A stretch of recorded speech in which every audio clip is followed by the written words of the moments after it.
Hello everyone! Nesse vídeo a gente vai conversar sobre os quantifiers.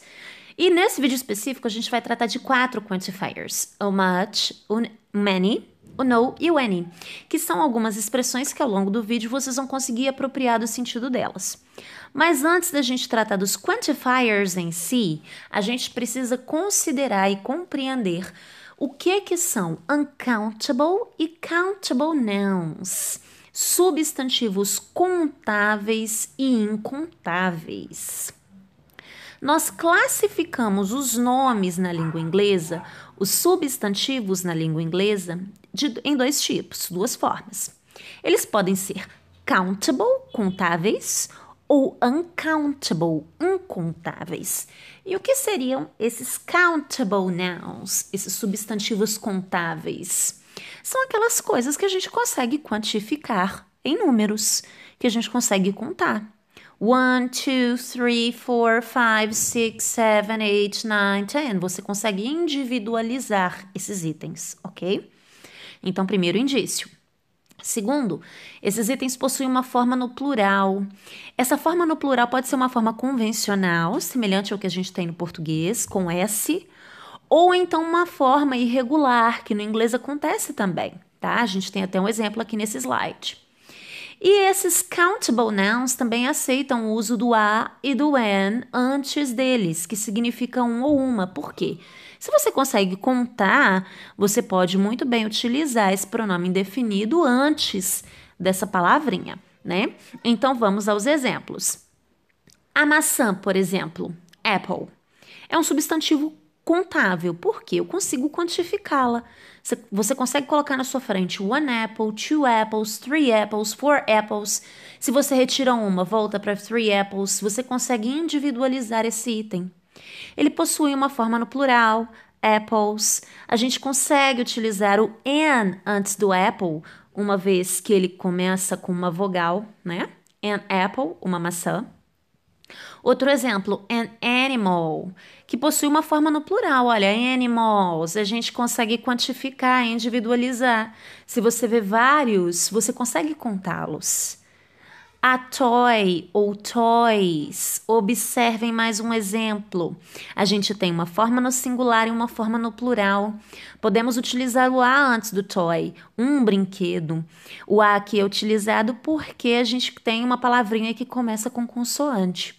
E aí, quando a gente utiliza a toy, a gente se refere a um brinquedo apenas, mas quando você fala toys, você pode se referir a vários. E você consegue colocar uma quantidade exata nisso. A cookie e cookies, um biscoitinho ou biscoitos, a gente tem forma no plural.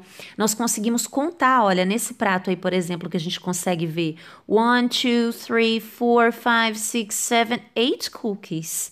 São coisas contáveis, a gente consegue separá-los. E a melhor person de todas, o Julius. A person, uma pessoa, que tem o plural irregular de people. Olha só. Existe também persons, vocês de vez em quando vão encontrar com essa expressão, mas ela é bem específica, tá? O comum é a gente utilizar people como plural de person. E aí a gente tem a mesma estrutura dos exemplos acima. Uma pessoa como a person e people como algo que pode ser contabilizado como vários, né? E o que é um uncountable noun, né? São aqueles itens que a gente não consegue contar, você não consegue individualizá-los.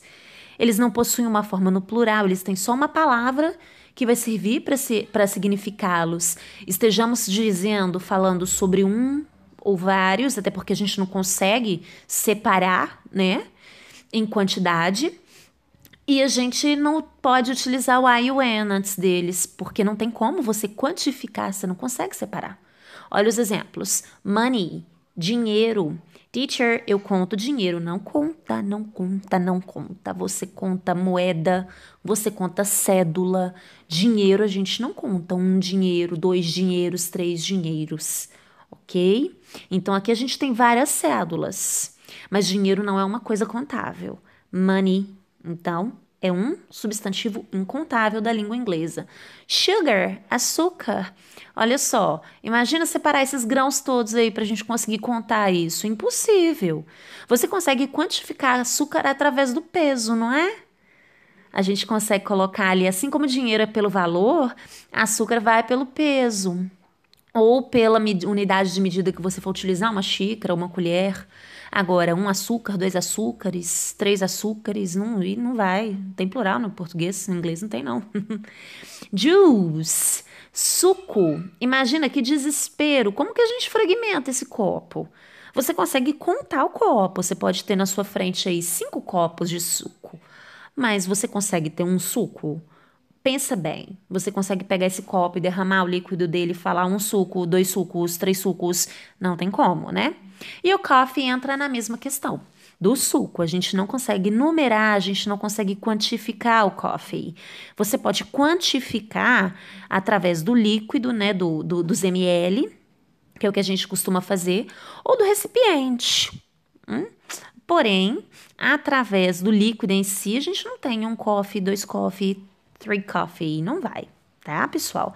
Então, eu espero que vocês tenham compreendido essa diferença do countable para o uncountable, porque ela é muito importante para o que vem a seguir, tá bom? E por quê? Quando a gente constrói as frases dos substantivos que são incontáveis, essas frases sempre são construídas com a estrutura no singular. Mesmo que a gente saiba que nós estamos estejamos nos referindo a mais do que uma coisa, um punhado de itens, né? Coloquei aqui 3 exemplos, olha. There is one apple on the table. Existe uma maçã na mesa. Há uma maçã na mesa. A gente pode contar a maçã. Tanto pode que a segunda frase eu já coloquei totalmente no plural. Olha, temos uma apple tree, uma macieira. There are some apples on the tree. Há algumas maçãs na árvore. Observem que na primeira frase eu utilizei o there is, porque há uma maçã. E na segunda eu utilizei o there are, porque nós temos mais do que uma maçã. Então, singular e plural. Agora, a nossa terceira frase. There is some sugar on the floor. Eu utilizei o some, que significa algum, alguma, pouco. Porém, sugar não foi para o plural, porque não tem plural. E o verbo que eu utilizei nessa frase concordou com a palavrinha sugar. Dá uma olhada. There is. Observem. A frase inteira foi construída no singular para concordar com a palavrinha açúcar, ok? Dito isso, vamos para a diferença entre o much e o many. O much e o many significam basicamente muito, muitas, muitos, muita, tá? A gente utiliza para expressar grande quantidade de itens. A questão é que o much é utilizado quando a gente quer se referir a coisas que são incontáveis. E o many a gente utiliza quando a gente quer se referir a coisas que são contáveis. Aí a nossa diferença, a necessidade de compreender. Primeiro exemplo. I don't have much money. Eu não tenho muito dinheiro, eu tenho só algumas moedinhas, olha, a few coins. Utilizamos o much aqui porque money, como a gente já sabe, não é contável, não é possível de ser quantificado. Eu consigo contar quantas moedas eu tenho aí, ok? Dinheiro não. A gente consegue atribuir valor, contar um dinheiro, 2 dinheiros, não tem jeito. Laura is drinking much water. A Laura está tomando muita água, vários copos. Agora a gente não consegue falar 1 água, 2 águas, 3 águas. A gente consegue quantificar os copos, ok? Então aqui também utilizamos o much para falar muito relacionado ao water, que é água, algo não quantificável. There isn't much sugar in this coffee. Não há muito açúcar nesse café. Então, vamos afundar o açúcar aí. Olha que horror. Até passo mal. Observem que essa frase está no singular, para concordar com sugar, que é o açúcar que não vai para o plural. Agora, o many, como eu já adiantei para vocês, é utilizado quando a gente vai tratar de countable nouns, números, palavras contáveis, substantivos contáveis, desculpem. Observe a primeira imagem. A gente tem um shopping cheio pra caramba. Vamos contar as pessoas que estão aí. A gente vai ficar até amanhã, mas é possível, né? Porque pessoas é um substantivo quantificável, a gente consegue enumerar. There were many people in the shopping mall yesterday. Havia muitas pessoas no shopping ontem. Eu não disse quantas, eu disse que tinha muitas. Porém, se eu quiser, eu consigo falar quantas. Vou ficar até amanhã, mas consigo. Outro exemplo. I have many friends. Eu tenho muitos amigos. Eu não disse quantos, eu disse que eu tenho muitos, mas se eu quiser, eu consigo contar. Olha aí os friends. 1, 2, 3, 4, 5, 6. Certo? A gente consegue contar quantos. E a última frase que eu escolhi, uma frase interrogativa para que vocês consigam observar que a gente consegue construir perguntas também através do many e do much. E para isso a gente tem que utilizar antes deles essa palavrinha que está aí, olha, o how. E aí a gente constrói uma expressão que é o how many, quando você vai perguntar a quantidade de substantivos contáveis. E o how much, que é quando você vai perguntar a quantidade de substantivos não contáveis. Essa pergunta que eu construí, olha. How many photos did you take? Quantas fotos você tirou? Eu poderia responder many photos, muitas fotos. Mas se eu quiser, eu posso ficar aqui contando quantas fotos tem aí nesse quadrinho e dar uma resposta exata, porque photos é um substantivo contável, certo? Por último, a gente vai passar a diferença do when e do no. E a diferença entre o when e o no é algo muito simples, mas que requer muita atenção, ok? O when e o no são utilizados para expressar nenhum ou nenhuma, tá? E a diferença entre eles é que o when a gente só utiliza quando as frases estão construídas de maneira negativa.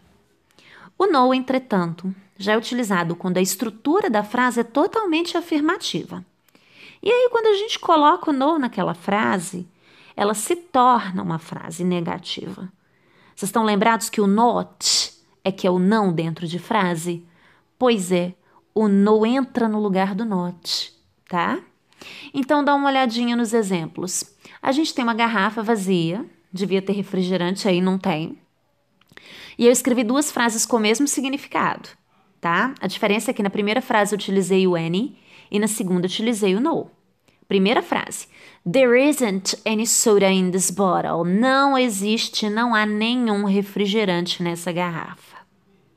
Segunda frase. There is no soda in this bottle. Não há nenhum refrigerante nessa garrafa. Mesma coisa. A diferença é que a primeira frase é negativa e a segunda é uma frase estruturada de forma afirmativa. O que traz a negatividade para ela é o uso do no, no lugar do any, no lugar do not, ok? No lugar do isn't, né? Que o isn't é o is com not. E essa estrutura também pode acontecer quando a gente vai falar de plural, tá? A gente tem aí a macieira completa, dá uma olhadinha, sem nenhum fruto, só com flores. There aren't any apples on the tree. There are no apples on the tree. Não existe nenhuma maçã na árvore. E não existe nenhuma maçã na árvore de novo. A diferença é que a primeira frase é uma frase construída já negativa e o N só reforça essa negatividade. E a segunda frase tem a estrutura afirmativa que se torna negativa por causa da presença do no, ok? Espero que vocês tenham compreendido a aula de hoje. Qualquer dúvida, feel free to ask.